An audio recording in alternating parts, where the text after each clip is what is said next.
Bu pandemiden dolayı tam 76 gün oluyor evet bugün.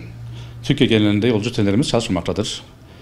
28 Mayıs'ta ise hızlı trenlerimiz çalışmış bulunmaktadır. Dünden beri hızlı trene bilet satıyoruz biz bu durumda. Gelen yolcularımız da şöyle TC kimlik numarası, HES kodu, bir de TC kimlik numarası soru 4 tanesini. Bunu kısa mesajla Hayat Evet Sahar telefon uygulamasını bir de internetten alabiliyorlar.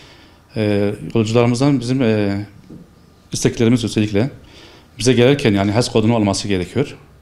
O olmazsa olmazdı çünkü sistem kabul etmiyor. O yüzden rica ediyoruz yani gelince HES kodunu alıp da öyle gelsinler. Türkiye genelinde yok yani bir hızlı trene var. Hızlı trende Ankara İstanbul, Ankara Konya, Ankara Eskişehir olmak üzere gidiş dönüşü yapmaktadır. Günde 2 sefer Ankara İstanbul, Ankara Eskişehir, Ankara Konya. 2 gidiş 2 dönüş olmak üzere var. Sabah ve akşam. Eskiden 9-10 seferimiz varken Ankara İstanbul arası şu anda 2 sefere inmiş yani durumda. Ankara gidecek buradan otobüsle veya uçakla gidecek. Bunu önceden alması lazım. Gelip bizden veya internetten alması lazım biletini. Mağdur olmak için önceden alması lazım. Ücretler değişmedi eskiye göre. Ankara İstanbul 85 TL.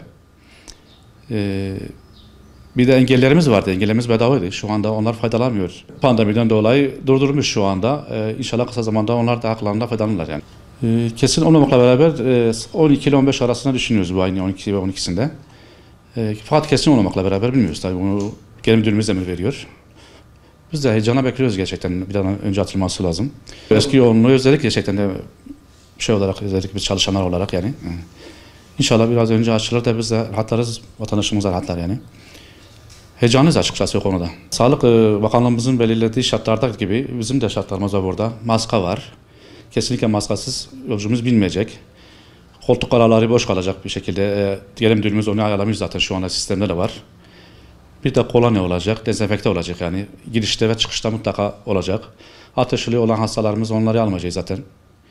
Biletlerini iade ederiz o zaman. Öyle bir durumda varsa tespit edilirse. Ya, kesintisiz iade olur tabii. Gerçekten son dönemlerde TC olarak yani yolcu sayımız çok yoğun.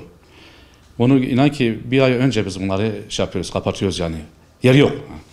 O yüzden tekrar o seviye kalmamızı istiyoruz. İnşallah kısa zamanda o olur, yoğunluk olur yine.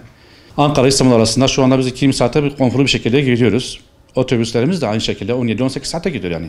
Dikkat ederseniz aradaki 3-4 saatte farkı da biz kapatıyoruz hemen yani. Tavsiye ederiz açıkçası hem konfor konusunda hem rahatlık hem güvenlik konusunda biz tavsiye ediyoruz yolcularımıza.